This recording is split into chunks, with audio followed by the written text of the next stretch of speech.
Assembly సమావేశాల తర్వాత బహిరంగ సభలు నిర్వహించాలని బీఆర్ఎస్ నిర్ణయించింది. ఈ నెల 29న అసెంబ్లీకి కేసీఆర్ హాజరయ్యే అవకాశం ఉంది. బీఆర్ఎస్ ముఖ్య నేతలతో కేసీఆర్ సమావేశమయ్యారు. తెలంగాణకు కాంగ్రెస్ ద్రోహం చేస్తోందని అన్నారు కేసీఆర్. తెలంగాణ కోసం బీఆర్ఎస్ తప్ప ఇతర పార్టీలు పోరాడవని, కేంద్ర రాష్ట్ర ప్రభుత్వాల ద్రోహం, అన్యాయాన్ని బహిరంగ సభ వేదికలుగా ప్రజలకు వివరిద్దామని అన్నారు కేసీఆర్. ఈ విధంగా నేతలకు దిశానిర్దేశం కూడా చేశారు.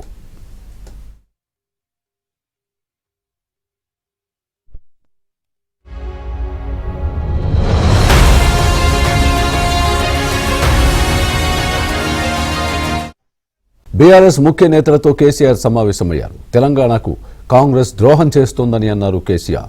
తెలంగాణ కోసం బీఆర్ఎస్ తప్ప ఇతర పార్టీలు పోరాడవని, కేంద్ర రాష్ట్ర ప్రభుత్వాల ద్రోహం, అన్యాయాన్ని బహిరంగ సభ వేదికలుగా ప్రజలకు వివరిద్దామని అన్నారు కేసీఆర్. ఈ విధంగా నేతలకు దిశానిర్దేశం కూడా చేశారు.